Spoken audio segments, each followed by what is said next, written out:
হরিনাম বাজানোকে কেন্দ্র করে আজ সকালবেলায় আক্রান্ত হন একজন বোলপুরের সনাতনী ব্যক্তি।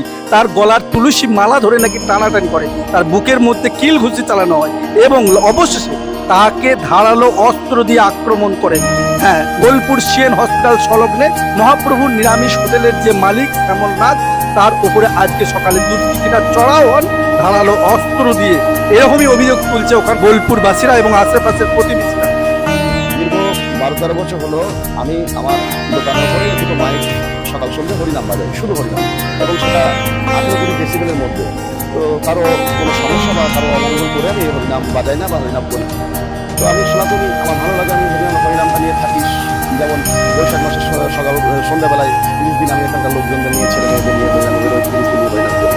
তো আজকে 11-12 বছর ধরে আমার পাশের দোকানদার মৃত্যুঞ্জয় ঘোষ আর তার পাশের দোকানদার হচ্ছে নজরুল শেখ, এই দুজনে কখনো আলাপাপুর ছেলে দিয়ে, নজরুল ছেলেদের দিয়ে, কখনো তৃণমূল জামানাতে তৃণমূলের নেতাদের দিয়ে আমাকে বহুবার মুক্তি দিয়েছে, বহুবার 24 ঘন্টার মতো মাইক বন্ধ করে দেবো, হরিনাম বাদ দেবো না, এই কথা বলেছে।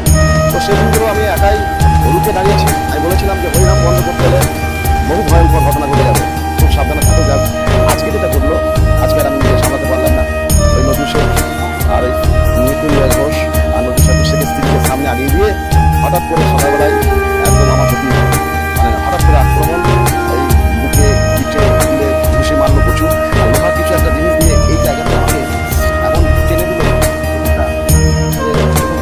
করছে, যন্ত্রণা করছে।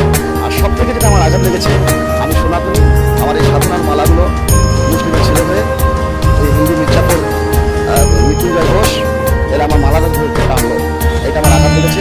আমি আইনতভাবে বিচার আমি চাই, নইলে মৃত্যুর আগের দিন পর্যন্ত লড়াই করে যাবো, বিচারের পক্ষে থাকবো। আমি হসপিটালে ভর্তি আছি, এখান থেকে আমি এক্সিডেন্ট যাবো পুরোনো বিল্ডিংয়ে। এই হসপিটাল থেকে আমি 3 বছর বসবাস করি। আমার সম্বন্ধে অনেকেই সবাই জানে, 2011 সালে আমার ক্যান্সার হয়েছিল। তারপর থেকে আমি আধ্যাত্মিক জীবন অবলম্বন করছি, কারো অমঙ্গল কামনা করে পারি। আমাদের কার্যকর্তারা আমাকে খবর দেয় যে শ্যামলদার উপরে হামলা হয়েছে। এরা তো জিহাদি অ্যাকচুয়ালি। এরা যদি স্থানীয় মুসলমান হিসাবে যদি থাকতো, আজ হরিনাম কীর্তনকে কেন সমর্থন করতো না? নিশ্চয় করতো। এরা জিহাদি বলে এই হরিনাম কীর্তনকে সমর্থন করছে না। এই জিহাদিদের কোনো স্থান নাই এখানে। আগামী দিনে আমরা ভারতীয় জনতা পার্টির পক্ষ থেকে এই জিহাদিদের বিরুদ্ধে আমরা কঠোর ব্যবস্থা নিতে চলেছি।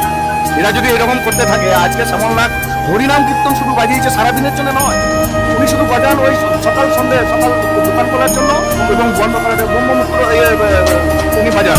কিন্তু বিষয়টা হচ্ছে ওই জিহাদিদের এত চুলকানি কেন লাগছে এই বাজানোর জন্য? আমরা তো চাই গোটা ভারতবর্ষে হিন্দু মুসলমান একটা লোক, কিন্তু এরা চাইছে না।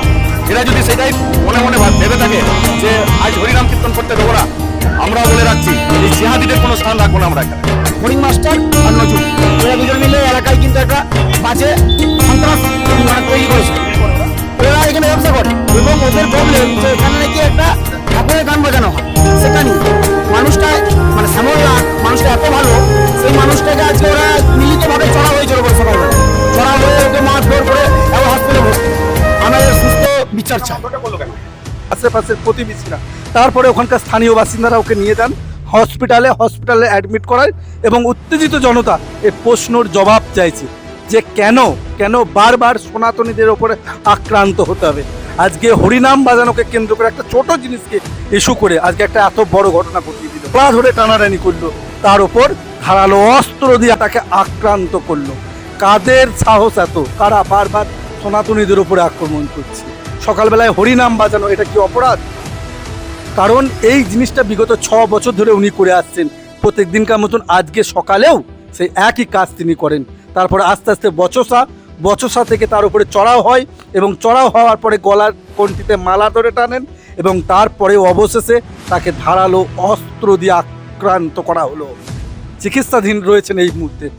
এখানে অবশ্যই আপনারা আপনাদের মতামত জানান। হরিনাম বাজানোকে কেন্দ্র করে একজনের প্রাণঘাতী হামলা, এটা কি যথেষ্ট বাংলার জন্য? সনাতনীদের উপর আক্রমণ করা হচ্ছে কে এবং কারা?